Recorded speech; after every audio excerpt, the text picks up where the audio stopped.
কালবৈশাখের এই ঝড়ের দিনে আজ খবর দিতে আসলাম নদীতে। দর্শক, আমি খবর পড়ছি উগান্ডা টিভিতে।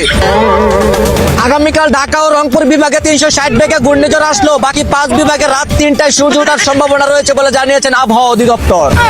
ধারণা করা যায় ঝড়ের রাতে সারা দেশের মেয়েরা নাকে সরিষার তেল দিয়ে ঘুমালেও নোয়াখালীর মেয়েরা হ্যান্ডেল মারায় ব্যস্ত থাকে বলে জানিয়েছেন উগান্ডা টিভি।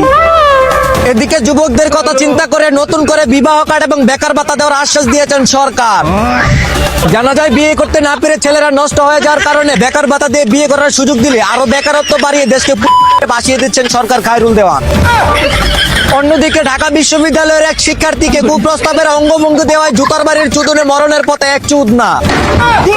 ধারণা করা যায় দেশের হাজারো আবাসিক হোটেল রেখে যৌবনের জ্বালা মেটাতে ঢাকা বিশ্ববিদ্যালয়ের শিক্ষার্থীকে কুপ্রস্তাব দেওয়ায় বহিরাগতদের হাতে জুতার বাড়ি খেয়ে আজিমপুর হসপিটালে ভর্তি এই বাঞ্চুদ। বিস্তারিত দেখুন জানুয়ারির রিপোর্টে।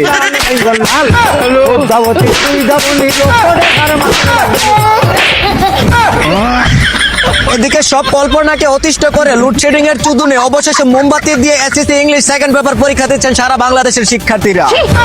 ইরান নয়, আমেরিকা নয়, এবার নতুন করে যুদ্ধ শুরু করলেন ফেসবুকের বাপ টসলাট বিল্লাল আর রাব্বি নামক এক চুদনা।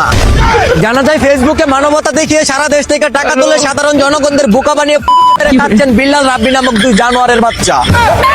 অন্যদিকে অবিবাহিতদের প্রেমের আগ্রহ বাড়াতে টাকা দিচ্ছেন জাপান সরকার, আর আমাদের দেশে প্রেম করতে গেলে কট কপালে পরে জুতার বাড়ি ল্যাংটা করে সোনার বাড়ি। অপরদিকে কুমিল্লায় চুরি করতে এসে ঝড়ের রাতে খাটির নিচে ঘুমিয়ে পড়লেন চুর নামক এক চুদনা। সকালে ঘুম থেকে উঠে জুতার মালা গলায় দিয়ে তাকে বেঁধে রাখে গ্রামবাসীরা। তো দর্শক, আপনারা শুনছিলেন হরমুজ প্রণালী থেকে প্রচারিত হওয়া তার চিরা সংবাদ। ভালো লাগলে লাইক কমেন্ট শেয়ার করে পাশে থাকুন। ধন্যবাদ।